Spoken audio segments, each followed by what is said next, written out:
Hello and welcome to Patrick's Models and Transports, and welcome to part 2 of the Lima dock shunter maintenance video. So last night, after I had cleaned the commutator with lighter fluids, I had a go at those marks that straddle the segments using the fiberglass pencil. So I polished it up. Those marks were caused by the locomotive sitting idle for a long time, with one of the brushes sitting right there on the segment, on one of the segments. Of course, the brushes are softer material than this metal copper plate. This silver plated, I don't really know what material this is. I think it might be some kind of tin alloy of some kind. It's the copper. It's a kind of wooden disc with copper plating, and then with this silver plating on top. The soft material, the soft brushes are pressed on there, and of course they stick. So I polished it up a bit, but in doing so I removed some of the silver coating, which is not really a great idea because these silver coated commutator plates get less oxidized and clean better. So, okay, it won't come to any harm. That's what the material is underneath, the copper. But it's one of these jobs I could have done without doing. So, I don't use the fiberglass pencil on commutators. I only use it if they're really very, very dirty, like on a commutator of the BB 67000. I've also used it on another occasion on the commutator of the Pico BR64 locomotive, because that was really very used and you could see that it was worn, very worn, so I polished that up with a fiberglass pencil. In this case here I could have done without doing it, but it won't change anything. It won't really oxidize, but it's one of these things I could have done without doing. So having said that, this is ready. We'll just pop it in here out the road in this piece of polystyrene packaging, and now we're going to have a look at the gears, clean the gears, and then get this thing here lubricated, reassembled, and back on the track. Right, let's get the gears off. Now, important thing, before taking any gears off, take a photograph of the position. I just made a still. Okay, right. We're going to take the gears off, and of course I don't have anything to blow my nose with. Perfect. But this is a quick thing. Then we'll put them into one of these vessels. This is a thing for detergent. Always very useful to hang on to these things. And we'll give them a good clean. We'll steep them in some lighter fluid. Hello. What was that noise? My computer making a noise.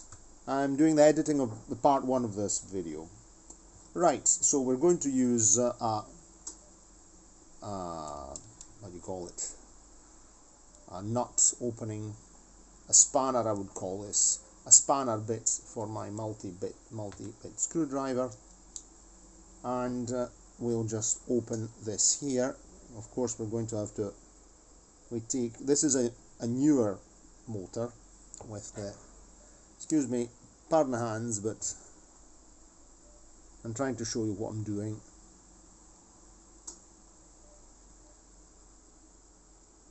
Okay, let's get the tweezers. There's a lot of dirt in here, huh? So there's our very small bolt.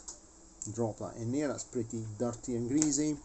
Now we'll remove this gear.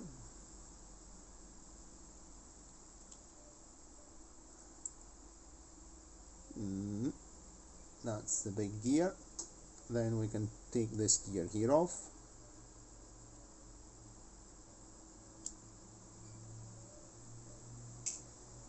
And let's see if we can pop this one here out as well. Yes, sir.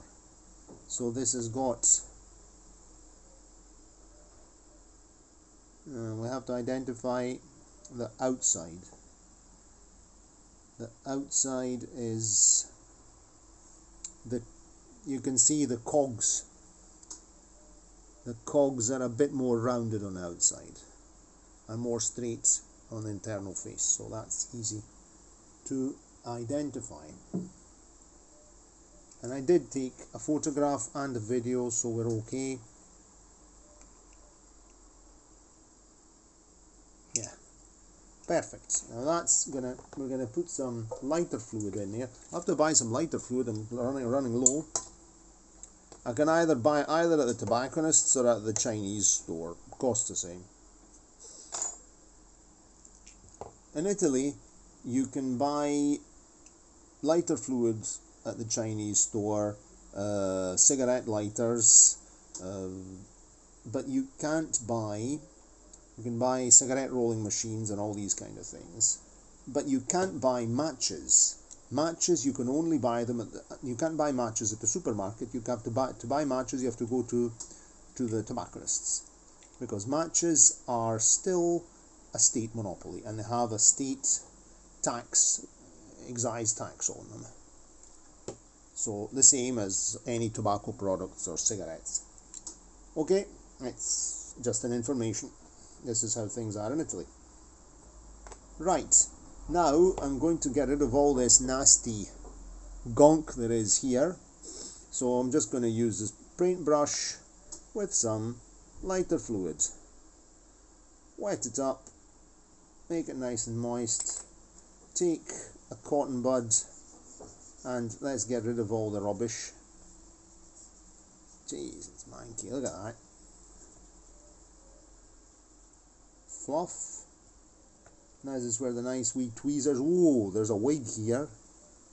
There's a wig there. My, look at the mank. That's filthy. Where are we going to put this wig? We should have a little bit of paper to gather all these things in. Let's rip a bit of paper off here. I have a wad of old recycled paper. Yuck. It's like the kind of stuff you fish out of the... I mean, it doesn't even necessarily... I mean, I didn't really run this much on the carpet, but maybe once when I lived with a carpet. But even when you're running on the layout, there might be fluff, there might be hair, there might be anything, and then things just get caught in the gears. And this system here is really asking for problems. There's still plenty of mank here. My, this is a very satisfying thing to clean this. Here in Italy, as we record this video, we're on the 12th. We're going through another very hot phase. It's a heat wave with high temperatures going up to 36, 37, but it's very ventilated, so it's dry heat, so it's much more tolerable than the previous one, which eventually became very damp. So at night it's nice and fresh, you can sleep well, windows open, etc. And it's okay. And it should be the last one, because we're already going towards the middle of August, and then things should be start cooling down. The cicadas are much quieter now, because the cicada reproductive season, you don't hear all that noise. The window's open right now. In fact, you can hear the wind blowing in the trees. Very nice.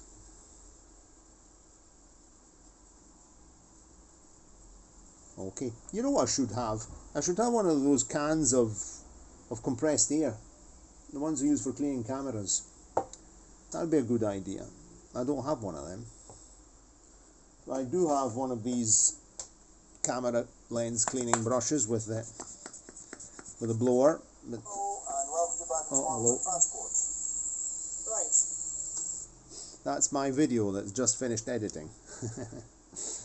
I use CapCut, very useful software. The freeware, downloaded it, works fine. Right. I'm giving it another wee clean with the cotton buds, just to get rid of the last traces of dirt and grease. That's quite nice.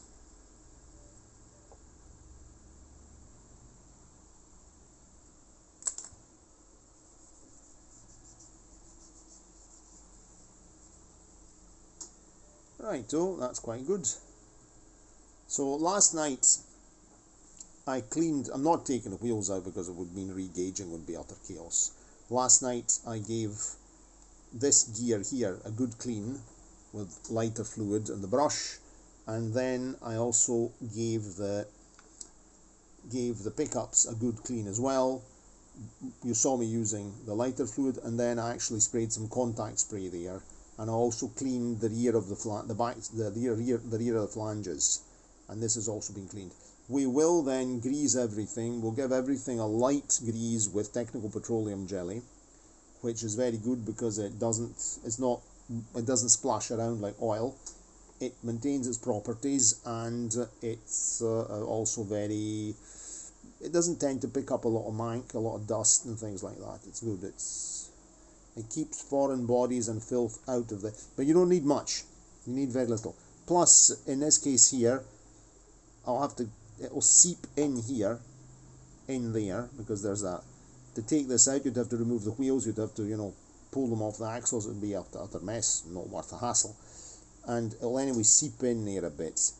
On this one here, I could actually put a mix, my 50-50 mix of technical petroleum jelly and normal sewing machine oil. That's but then even if a little comes in contact of technical petroleum jelly with the pickups back of the flanges, better not to, but because we're very close to the flanges, we don't want to get grease on the track, but it also aids electrical conductivity. Right, so that's ready. Now we'll give these here a good clean offline, and you don't need to see me cleaning. These are just gear cleaning, the usual technique. Brushes, the paint brush, the cotton buds, etc, etc, etc, on top, and doing everything on a piece of kitchen paper. So we got a big wig out of here. That's it, that's a nice wig. Okay, right, see you in the next clip. We'll get these things and then I'll come back for final reassembly. So the gears are clean, and you can see they're nice and degreased, no more hair, and look at the amount of filth that's gathered in the bottom of the vessel with the with the lighter fluid. That's really very, very dirty. That's just all sorts of dust and dirt that was dissolved and washed off just by steeping them in lighter fluid. So I will use this stuff here for cleaning anyway, just for finishing cleaning off some other odds and ends. Righto.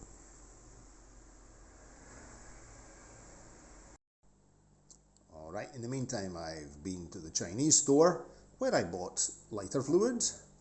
I actually bought matches, so you can buy matches at the Chinese store. Certain shops have got a license to sell matches. Generally, you can find cigarette lighters at the supermarkets and at the soap shops. Generally near the cash counter, near the tills. But you don't really find matches. Matches either at tobacconists or in shops which have got a license. Okay, so I amend what I said before. I also bought some Velcro, some adhesive Velcro, because I was out, meaning that I'd bought some to do some jobs on the windows, temporary things on the windows, because when they took the shutters off during the cladding building site in 2023. And the thing is that I remained with a lot of male Velcro, but not enough female Velcro.